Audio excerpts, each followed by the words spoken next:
Hello and welcome back to another episode of Nick Tiffany's Movie Reviews in the podcast form. Today, we got a winner. Ladies and gentlemen, we got him. We're coming back with another Seattle International Film Festival review covering the online portion of the festival now.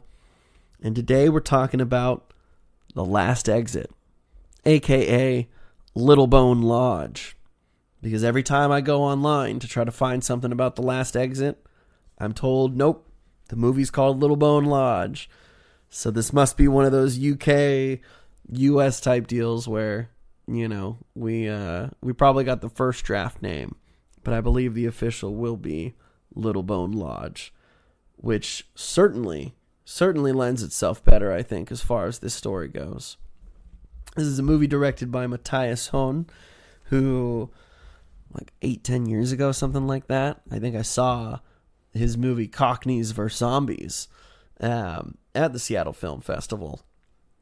So he's back with a story from writer Neil Limpow, who is also one of our main characters, Jack. Jack and his brother Matty, played by Harry Cadby, are two criminals who are on the run. We don't quite know what they've done. We just know that Jack's hurt and they need help. And so, of course, they come across this house out in the middle of nowhere. It's a big farm, big barn house, way off the beaten path. And Mama, Pa, and Maisie all live there. Mama, played by Jolie Richardson. Maisie, who's played by Sadie Soverall. And Roger Agobe plays Pa. In the middle of the night, obviously Mom's pretty freaked out to hear a lot of banging on the door. They know how far away they are from the rest of civilization. And so a knock like that, as hard and as constant as it came, definitely kind of feels a little unsettling. You got a guy shouting through the door, my buddy's hurt, he needs help, please, just let us in, please. And, of course, it's hard for the mom in this situation, having her younger daughter there, to turn away these people. But what you have to understand is because they live on this farm, because they're so isolated, they don't get a lot of visitors. They don't see a lot of people. So they're taking extreme caution bringing these two guys in, not knowing anything about where they'd been and what had happened. And so very early on, we can see that Mom really has a knack for helping. It's clear that maybe she's got some background in medicine, maybe an army surgeon, something kind of like that, because she does start to help the guys. But she also starts to do a little digging as well. Where were you going this late at night? How did you end up all the way out here? Because you'd have to really be lost to find this place.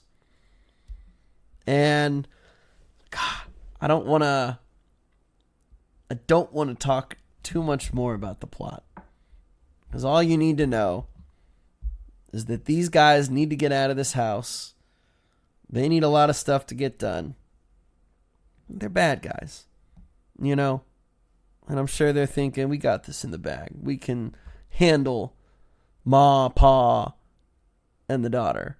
And Pa, it's tougher for him. He's wheelchair bound. Is being taken care of by Ma. So, it really seems like getting these people to do what you need is not going to be a huge issue. But maybe that's just what they want us to think.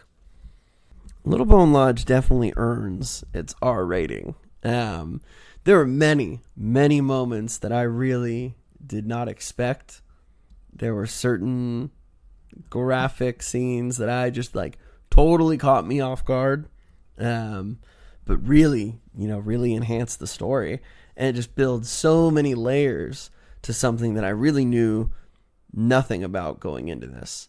The cast is freaking awesome. Jolie Richardson is fierce, unwavering in the face of these, bad guys kind of taking them hostage, trying to push them around. Man, she's like the freaking Amazonian warrior. She shows no fear.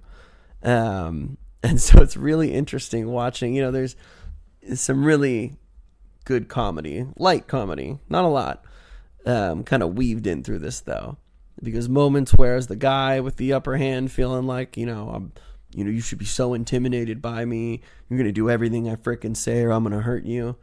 And to have this woman stare you down and coldly tell you, like, I'm not scared of you, And if things go wrong, I'm like, you're going to be on the other end of that gun or knife or whatever, she kind of made me nervous sometimes watching because I'm like, oh, I don't know how he's going to respond to that maybe. But she freaking kills it. She's so good. Freaking huge action star of the year. And it's really interesting because Neil Lindpow, who wrote the film, stars as Jack, who's kind of our lead bad guy. Something I didn't know until after I saw the movie. But going back and looking at that, I was like, okay, you know what? This dude, he was pretty, I think it's telling sometimes when actors do have a hand in the creative process, whether it's the depth their character maybe has over some others, their ability to flesh them out a little bit, maybe give them a better arc, whatever it is. So having him both writing and starring in the film, I think really, really paid off. And if anything, it made me kind of more interested in his mind a little bit, because there's some sick twists and turns sometimes and just stuff that, it just catches you so off guard and it really throws you off. And, sometimes you'll go from thriller to horror and back to thriller again, which I could have only hoped for. I really, the movie's an hour and a half. This is where it sucks sometimes doing reviews because, I don't know how long it's going to take for this movie to come out. And it's probably why, if I was reviewing this as a credentialed official critic, you'd have to do kind of a soundbite review, essentially something quick to the point. And then when the film actually releases, you can kind of go in more depth and do that. And because most of these films at the festival are foreign to a degree, it'll be a little bit of time before we actually get these in American films, if they come into American films at all. Some of them end up on streaming, some of them end up on digital. This is one that I hope gets a theatrical run, because watching this in a theater with an audience would be freaking fantastic. I watched it the other night. I had my last day to watch my SIF screenings at home. So it was like, all right, I know very little of this movie. Kind of got some Don't Breathe vibes from it. If you're picking up what I'm throwing down on that one for you movie horror fans out there. Maybe a little Rorschach type stuff too. I'm not locked in here with you. You're locked in here with me. This film just rules. It is so good. It's a rare case where, I always find myself saying sometimes like, damn, I wish this movie was a little bit longer, whether it's because I enjoy the world that they've created, or I think that the story they're telling is so interesting. And it's like, no, give me a little bit more, go a little deeper. Not that they have to narratively, because I think the way this story is told, it doesn't feel quick, but it's concise. And there is just tons and tons of backstory stuff that I would be curious to watch this again and kind of, you're looking for signs early on, you're looking for clues, you're looking for things that maybe you overlooked the first time. So that, to me, this is totally one of those movies, because you could examine half of what happens early on and then, okay, I can maybe see where this is going, until they just flip everything on its head, and then you're like, oh, never mind. Nope, did not see that coming. Just awesome stuff.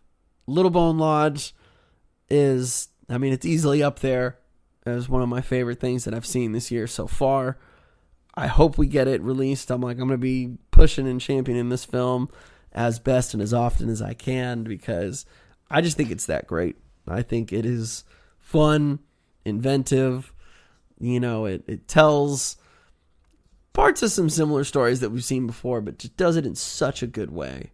And really, just stellar performances across the board. Little Bone Lodge is a winner. And I couldn't have asked for a better 2 films to kind of close my first sift back in 8 years out. So Little Bone Lodge, a must see. You're going to be seeing me talk about this again. We got one more sift film coming. So stay tuned for that and listen in and keep an eye out, because I'm going to do a better job of getting on my my release dates, whether it's digital, foreign release, whatever. Especially these films that I really enjoy and think you should seek out. I'll find you a way. Whether you're watching through British Tubi or something, we'll find a way to get this film to the masses. Don't you worry. Thanks again for listening, guys, and we'll see you next time.